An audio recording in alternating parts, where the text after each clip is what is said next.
Where to even begin with this game? There is quite a bit to talk about, but right off the bat, I'm just gonna say I don't really like this game. Just like with the original Legend of Zelda game on the NES, I played through it without a guide or save states. I focused on playing it just how it was meant to be played, and boy was that a struggle.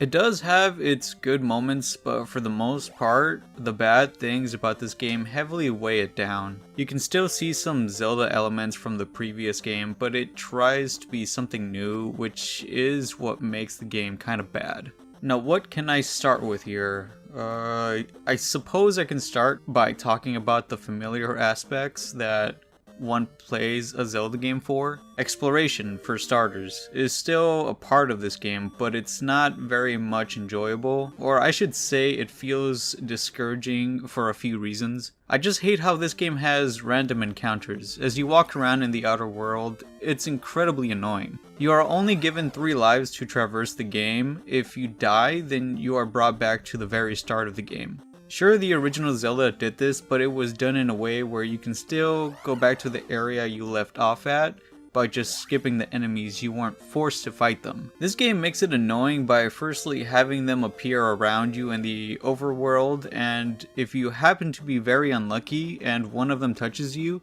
you get sent into this battle screen where if you want to escape, you have to walk to either end of the screen on the left or right side. But of course, you have to get past the enemies if you want to do that, and by fighting them, you have a chance of taking damage, and if you end up losing all your lives while you're exploring, you are brought back to the start of the game, discouraging you from continuing exploring the outer world. But realistically, there isn't really much to find anyways besides extra lives, but even then that doesn't matter because of how dumb the life system works. But with enough experience and time into this game, you eventually use the death system to just shortcut you back to the start of an area, but even then I just don't like it.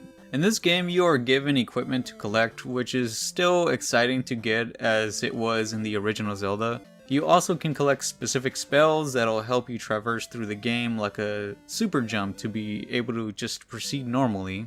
You can also get a healing spell which helps with the dumb life system, but here's the thing about that. The game is designed in a way where they expect you to have to resort to using the spell to reach specific dungeons with your 3 lives intact. That just feels so stupid. Like, bruh, why can't I just walk to the dungeon like in the original Zelda without having to worry to keep all 3 of my lives? In the later dungeons, I've gotten to the point where I have found it pointless to continue if I've lost a life on my way to the dungeon because of how dumb the health system is.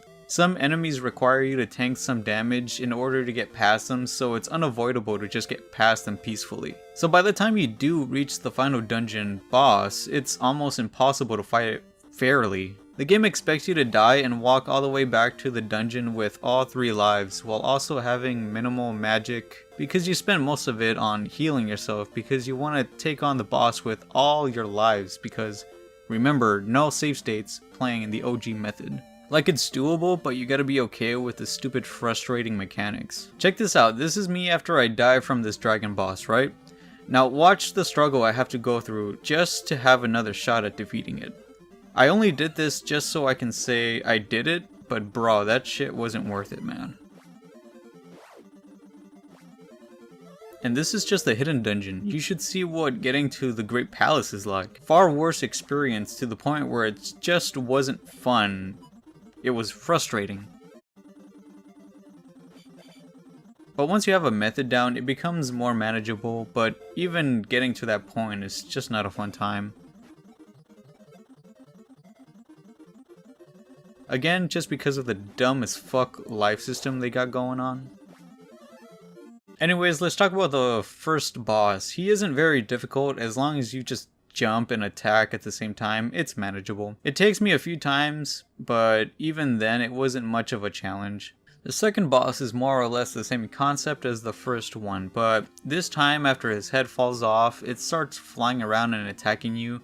At the same time, the guy is swinging his sword at you, but in this clip I have fought him in New Game Plus, so I was incredibly overpowered.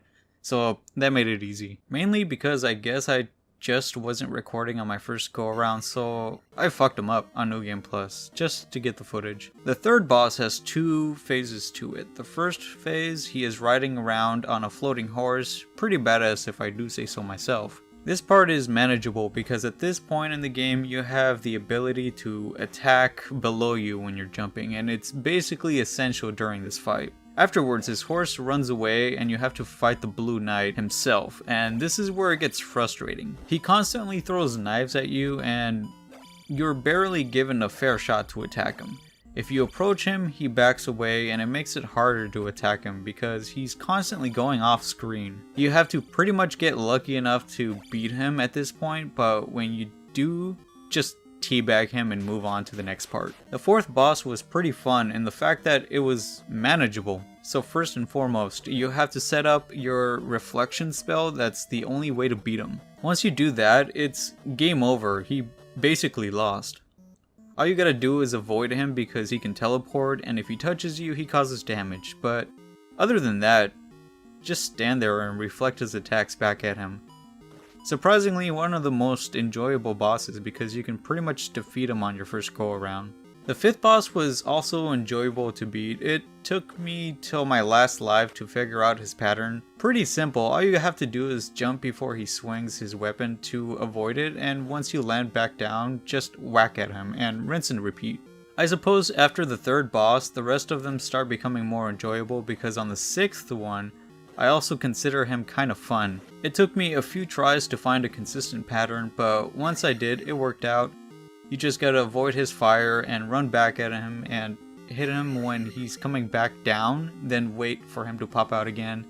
This was a bit frustrating when he would hit you once and you'd bounce backward landing in the lava, but other than that it was still fun. The Thunderbird was also enjoyable, but that's only if you were lucky enough to defeat it within your 3 lives. This one required the Thunder spell because it's basically immortal until you use that. It was best to do it right as he appeared just to get that out of the way, then after that all you had to do was avoid his fireballs and whack at his head as much as possible. Now it's time for me to talk about the final boss, Dark Link. Honestly, I think he is complete bullshit. You can fight him directly after fighting the Thunderbird boss, but you have absolutely no chance to beat him if you are going into this fight directly after that one. So good luck going through all that bullshit required to get through to even make it to this palace again. This is another fight I had to just randomly swing at him and hope he takes damage. I ended up using the healing spell on him because after having to go through most of the game's bullshit, I just had to hope I got lucky enough to actually cause damage.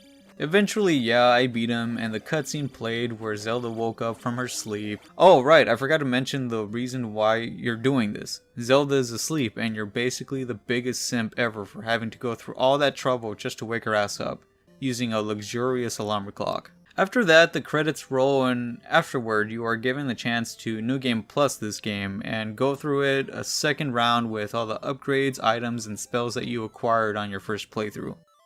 But it wasn't worth the first playthrough, so a second playthrough seems pointless at this point. Fuck it, I beat it. Who cares? I genuinely don't recommend this game, not even to a Zelda fan. The graphics don't hold up much, the gameplay is designed to be intentionally annoying. I'm sure there is a way to beat this game better than how I went through it, but who gives a shit honestly? The game's not really worth anyone's time and hassle, although as I did mention, there are fun parts in the game, but there are so many negatives that it really outweighs this game's fun factor.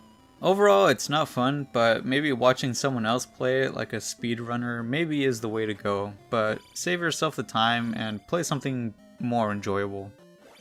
Anyways, thanks for watching, for listening to my experience with this game, and I hope you enjoyed me babbling about how terrible this game is. There are some people that are able to tolerate the bullshit to its end and say they had a fun time, but to each their own, I suppose.